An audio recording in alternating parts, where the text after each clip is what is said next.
Welcome to Oxford News This Week. I'm Elgin Nichols. And I'm Terry Stiles, and I'm happy to be back. A local woman dies in an apartment fire, and Oxford Village Council is short one member. Find out why. Stay tuned and learn more about these stories and others. The Oxford News begins right now.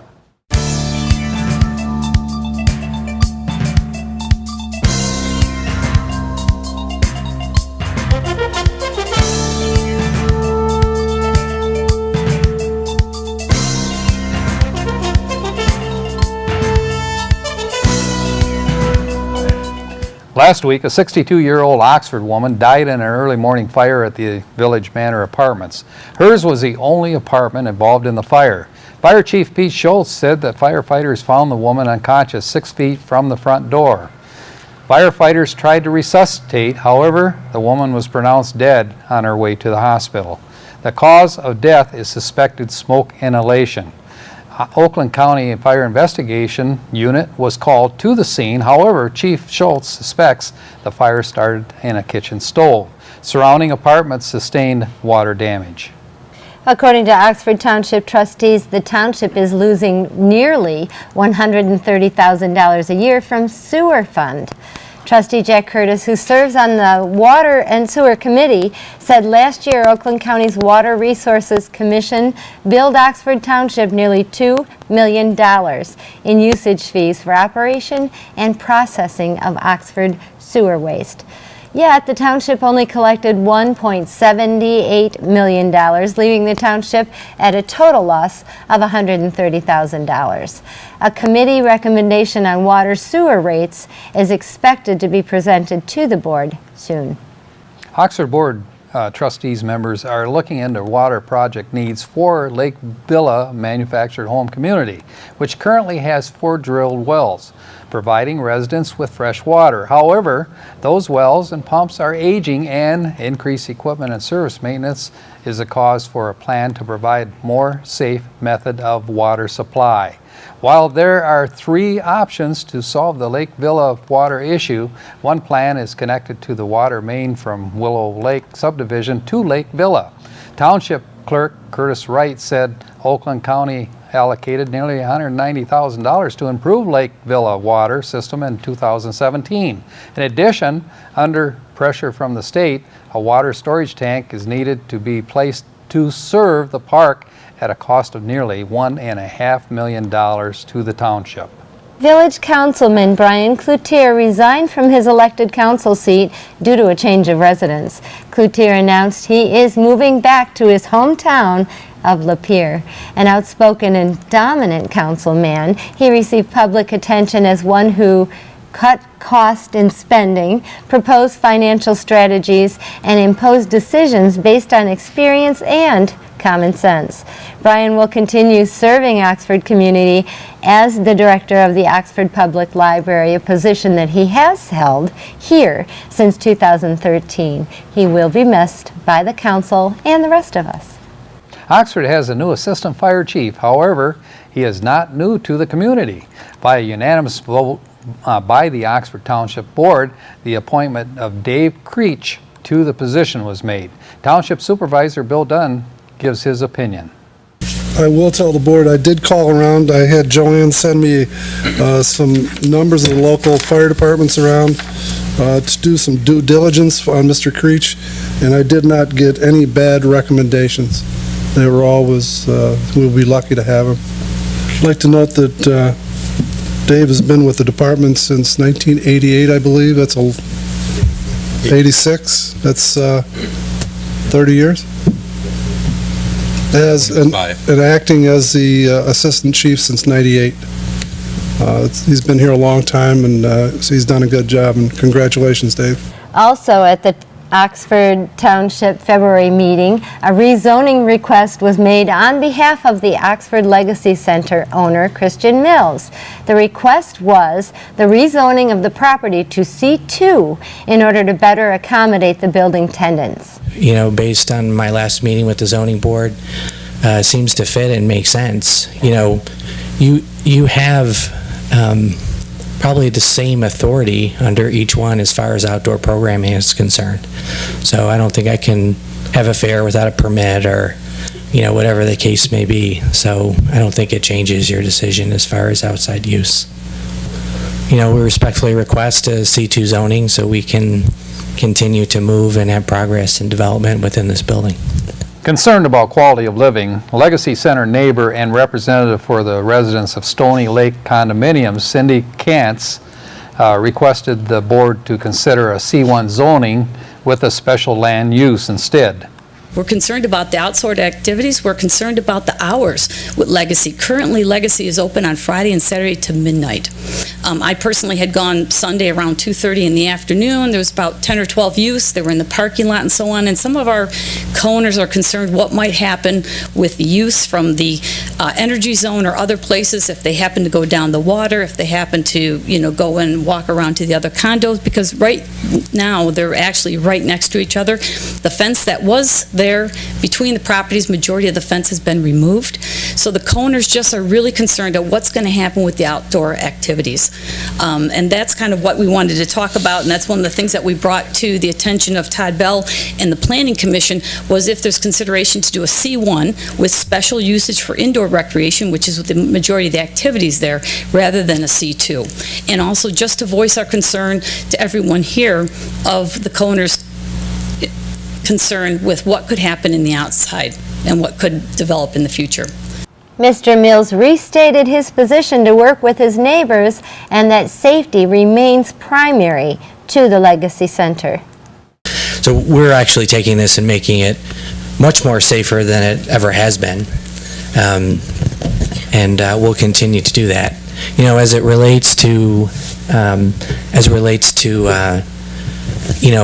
the quiet part of the neighborhood and respecting the lake. The lake has its rules. No one's going to put motorized vehicles on it, or, as far as kids' safety or people's safety, whether it's zone C1 or C2, we still have to manage that process. We need to make sure that kids aren't running away from their parents arbitrarily into a lake, but the zoning won't change that. The management of the building will. I don't have any plans at this point to program the outside. We're fully focused on making sure that we're putting, the proper tenants in there and making the space what we've discussed. Oxford Township Planning Commissioner Todd Bell addressed the rezoning and how the Planning Commission will handle all zoning requests. As soon as the zoning administrator deems it necessary, and I can tell you by discussions with him that we're right on the cusp right now of the next use coming in there, they're going to have to come back and to the Planning Commission and do a full-blown site plan. And that's when the Planning Commission will take care of the residents. They will make sure that before another use goes in there, that there's buffering, that there's proper lighting that is not obtrusive to the neighbors, there's proper landscaping, proper parking, proper islands, proper traffic patterns. So trust your Planning Commission. We're going to handle it. We're not going to let it slip. We're not going to let it go through just by shoving it along. It'll be done right. Motion to rezone to C2 passed 6-1. Yeah. I'm glad. Christian Mills should get something out of this. He's put a lot of time and energy into Oxford. And It seems like he should have been in wrestling or something, because every time he goes before the board, he has do to that. wrestle. Well, maybe he was. But he's a good guy, and this community deserves to have that kind of a community center Absolutely. here. Well, And I have to say, I know some of the people that live in those condos behind, and that building was there when they moved in. What did they think was going to happen with that building? They should be pretty happy that this is Right. what it is. And there was a lake there, too. There I was don't a know if they lake want to there, move that lake. I don't think so. And things happen on lakes in the summertime. So. Oh, yeah. And I understand, it's always scary when somebody moves in when you're already there and established and you already know what time of day things are going to happen. I understand that, but we all need to be a little more flexible with our neighbors and be happy they're there. Oh, speaking of neighbors, welcome back. Thank Good you. to have you back. We missed you. Thank you.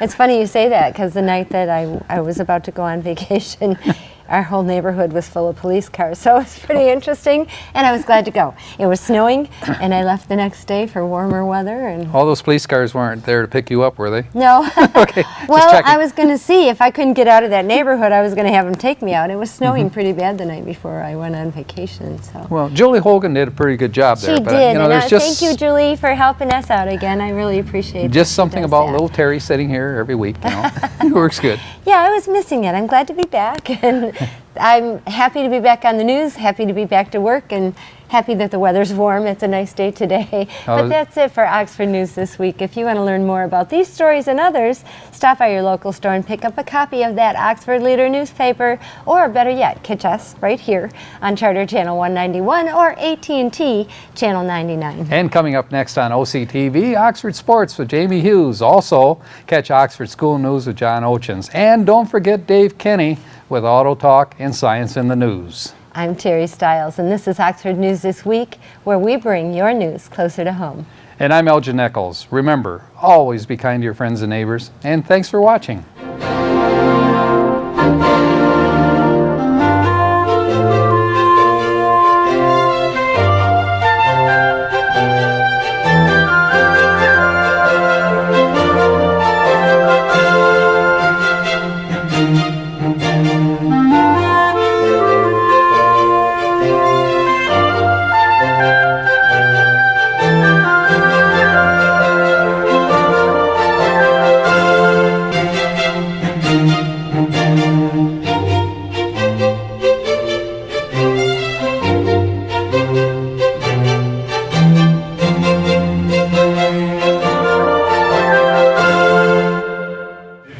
Welcome to Science in the News. I'm Dave Kenny, and these stories are taken from the publication New Scientist.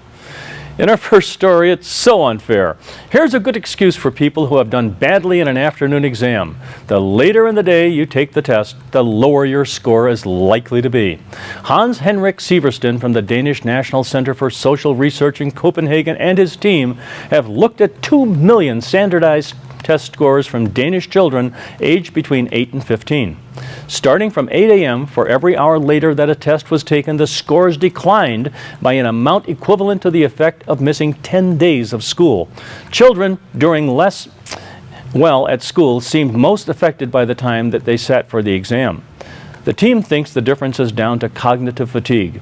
If a test was taken just after 20 to 30 minutes of a break, scores improved by as much as if the children had taken it 2 hours earlier. How children's mental resources get recharged is unclear. I'm interested in what's going on in these breaks, says Sivertsen. Is it because they have something to eat or fresh air?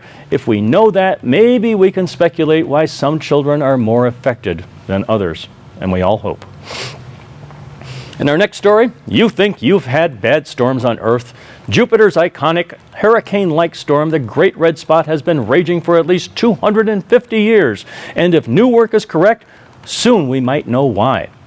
Marzia Parisi at the Weizmann Institute for Science in Israel and her colleagues have estimated the storm's speed and the rate its winds are slowing. The team says NASA's Juno spacecraft arriving at Jupiter in July might be able to verify the calculations.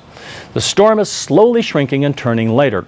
Understanding why is tricky because no one knows how far through Jupiter's atmosphere it penetrates. The spot behaves somewhat like a major cyclone on Earth, which suggests it is limited to a few atmospheric layers. But if that were the case, the titanic winds surrounding the spot would have sheared apart long ago, says Parisi. Yet relatively stable winds in Jupiter's swirling bands of gas can hold storms in place for a long time, even within a fairly narrow band. The gravity-sensing instruments on NASA's Juno could plumb the Great Red Spot's depth as long as it extends more than 2,000 kilometers below the cloud level, says the team. Solving the puzzle could help us understand the planet's interior structure, dynamics, and evolution, as well as the Great Red Spot itself, says the team. Wow. In our next story, step behind the eyes of a wasp. How the insects see the world is revealing how they find their way home. Wasps have low-resolution vision, so they rely on visual cues and a photographic memory for navigation. Every morning they embark on information gathering missions when they first leave their nest to help guide them home later, but what they learn about their environment has been a mystery.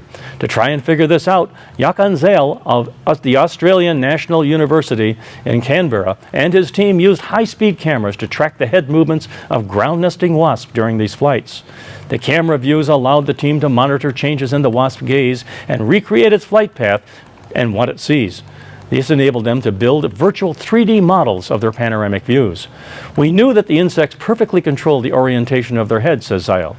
When wasps leave their nest, they turn and face the entrance rather than their destination.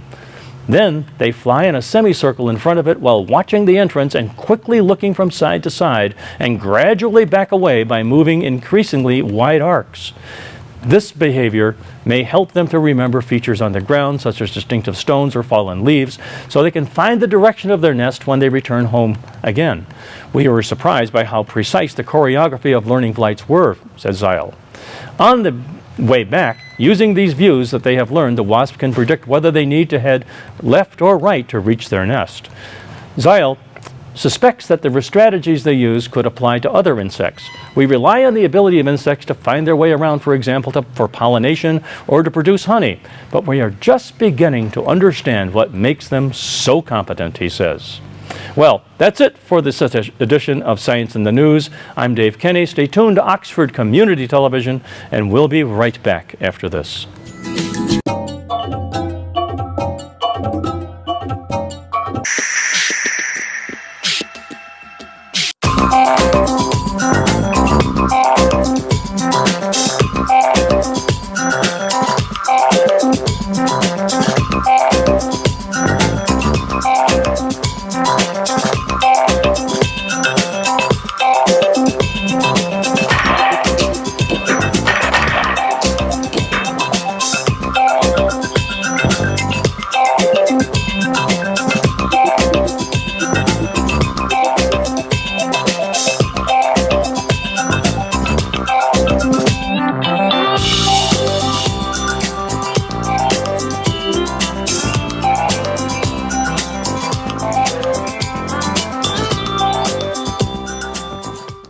I'm John Ochins, and welcome to the Oxford Wildcats School Update.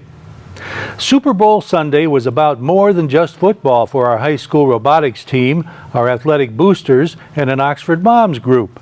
They delivered over 3,100 cases of water that they collected to help with Flint's lead problem. The water was delivered to the Foss Avenue Food Bank, where it was distributed to residents. Overall, there were 8 FIRST robotics teams that showed up to help with the project. Oxford Elementary just concluded an important visit from International Baccalaureate officials. Principal Jeff Brown tells us more. We had our official reauthorization visit a couple weeks ago. We had 2 visitors that have joined us that are experienced educators, one from Florida, one from Arkansas. They travel all over both North and South America going on these visits. So it was really nice to have some experienced people that have both taught within the program.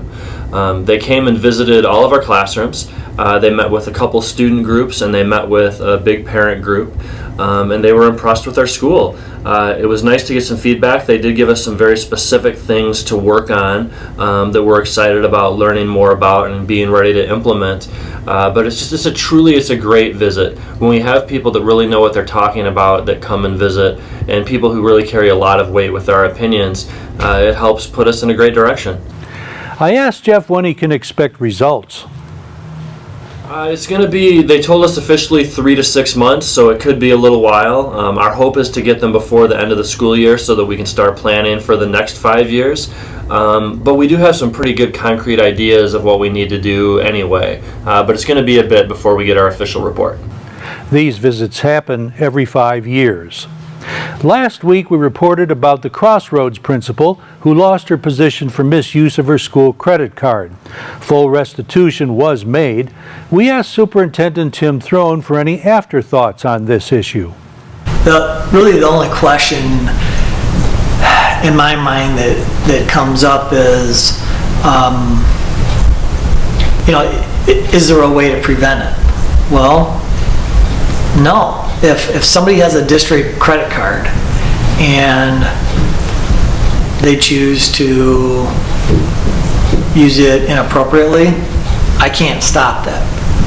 What I can do is ensure that we've got the procedures and policies in place to make sure that we catch it in a timely basis, and that we constantly remind our administrators to use it properly. We want to congratulate OHS sophomore Zachariah Smith, who qualified for the All-State High School Orchestra at the Michigan Music Conference in Grand Rapids in January. Smith plays the double bass and was selected out of 2,000 students from across the state. Smith is in his second year in our early college program. He is a school of choice student from Clarkston. He was homeschooled through the 8th grade and started playing bass in the 6th grade. As you know, jazz pianist Kenny Barron came to our Performing Arts Center a few days ago, along with some Michigan State University jazz students. I had the pleasure of sitting down with Kenny for a brief chat. Even though he's in his mid-70s, he's still traveling the world giving concerts. I asked him what inspires him to make time for these local visits. Well, it's first of all hearing them, because they're really incredible. It's giving back. It's also helping to perpetuate the music, to keep the music alive and happening. So I think it's important to do that. Barron not only participated in a jazz clinic with our jazz band during the afternoon, but played along with 2 Michigan State jazz octets in concert in the evening. You can hear more of this interview on Schooling Around and see the concert on Charter 191 and AT&T 99. That's the Oxford School Update for this week. This is Oxford Community Television, keeping it local.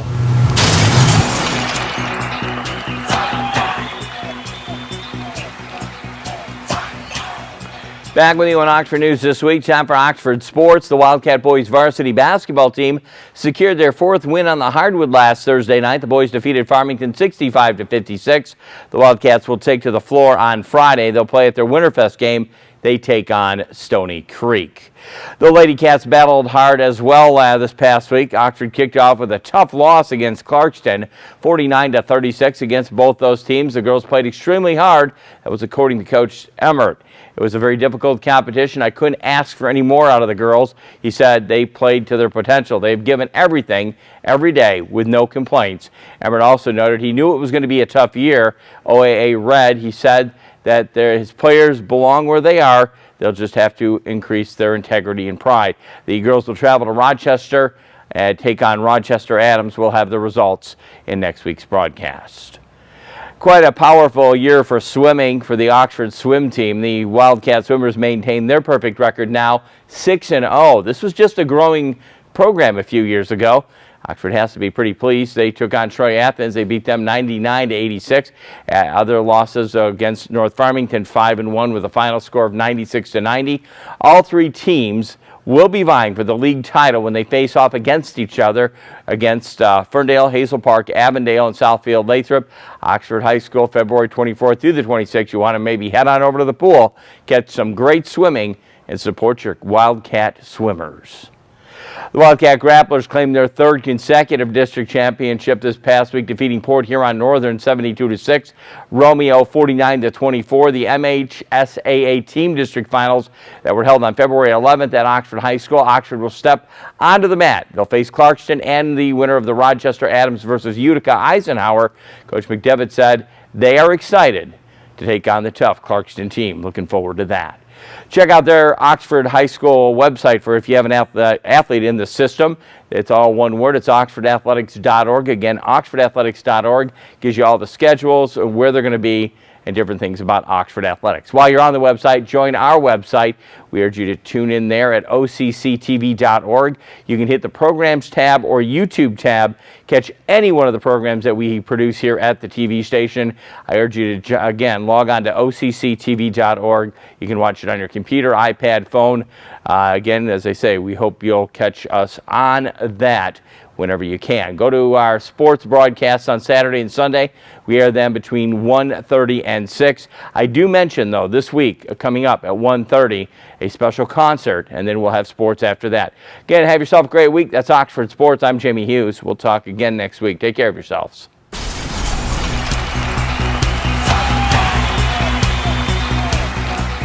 Don't miss what's going on in your local government meetings. Watch Elgin Nichols and Dave Kenny on Minutes by Minute. Airs Monday through Friday, 7 a.m., 11:30 a.m., and 11:30 p.m., where they add a touch of humor to local politics. Welcome to this edition of Auto Talk. I'm Dave Kenny, and these stories are taken from the publication Automotive News. In our first story, GM Powertrain is no more. General Motors says it has renamed its powertrain unit after 24 years to GM Global Propulsion Systems. GM said the name change more accurately portrays the work the unit does as the company increasingly invests in electric vehicles, fuel cells, and other technologies. Gone are the days when a gasoline engine and a transmission designed independently meet a customer's expectation, Dan Nicholson, Global Propulsion Systems Vice President, said in a statement. The diversity of our propulsion systems requires a name that reflects what we are already working on and delivering to our customers. The automaker said nearly 50% of its engineers in the former powertrain unit work on alternative or electrified propulsion systems. The Global Propulsion Systems unit employs about 8,600 people globally, GM said. And still at GM, the downsized 2017 GMC Acadia crossover will debut in showrooms this spring with a shrunken price tag, too. The next generation Acadia will start at $29,995, including destination fee, about $1,900 less than the base 16 Acadia. The redesigned Acadia is about 7 inches shorter and 700 pounds lighter than its predecessor, powered by a base 2.5-liter four-cylinder engine, downsized from the 3.6-liter V6 on the outgoing Acadia. GM is repositioning the Acadia to compete more directly with other popular large crossovers and has priced it accordingly. The base 17 Acadia sticker price is about $1,000 below the Highlander, that is the Toyota Highlander, and the Honda Pilot, and about $2,000 less than the sticker price of a base Ford Explorer. And over at Google, Google's self-driving car project is advertising dozens of jobs on its website with a special focus on manufacturing expertise. 36 jobs related to the Google X car project were listed, including engineers working on motion control, displays, robotics, and sensors, as well as managers charged with operations, materials, and marketing. Google, which declined comment, has denied in the past that it had any interest in making cars. Many industry experts believe the tech giant will partner with an established automaker, supplying the software that will pioneer the first fully autonomous vehicle. But the jobs listed provide a window into how much hardware Google may build to contribute to the cars of the future. Developing self-driving cars has been a key priority of traditional automakers and technology companies like Apple, Uber Technologies, and auto suppliers. A manufacturing process engineer job listing says the post is responsible for designing factory assembly stations, optimizing production floor layout, automating critical manufacturing processes, and approving future designs used in the assembly of electronic modules for the self-driving car. A manufacturing supplier quality engineer will create and approve manufacturing inspection processes, equipment, tools, gauges, and fixtures for raw material, mechanical components, and mechanical assemblies. A mechanical global supply chain manager, meanwhile, is responsible for manufacturing development execution, among other tasks. In January, President of Google self-driving car project John Krafcik said he wants to form partnerships with established automakers and suppliers in 2016 to accelerate work. When he was hired in September, Krafcik's prior experience at Hyundai and Ford fueled speculation that Google planned to build its own cars. A recently posted marketing manager position requires someone to shape go-to-market strategy and storytelling to win hearts and minds of community members, influencers, and governments. The company is even searching for a head of real estate and workplace services, suggesting that hiring may continue to rise. And on the recall front, Toyota Motor Sales USA said it's recalling more than 1 million RAV4 SUVs to fix a potential issue with the seatbelts. The recall affects about 1.1 million RAV4 vehicles with the 2006 to 2012 model years and RAV4 EV vehicles from the 2012 to 14 model years. Globally, the recall includes about 1.3 million vehicles in North America, 625,000 in Europe, 434,000 in China, according to the company. In the affected vehicles, the lap shoulder seat belts in the right and front second row seats could get cut by the metal seatbelt cushion frame in a severe front crash, Toyota said. Should this happen, it could sever the belt entirely and then fail to hold the occupant in place, increasing the risk of injuries. Consumers will be notified by mail starting in the middle of this month. And Toyota dealers will cover the metal seat frame with resin to prevent the issue at no cost to the consumer, the automaker said. Well, that's all for this edition of Auto Talk. I'm Dave Kenny, and as always, may the wind be at your back as you cruise down life's highways. Stay tuned to Oxford Community Television, and we'll be right back.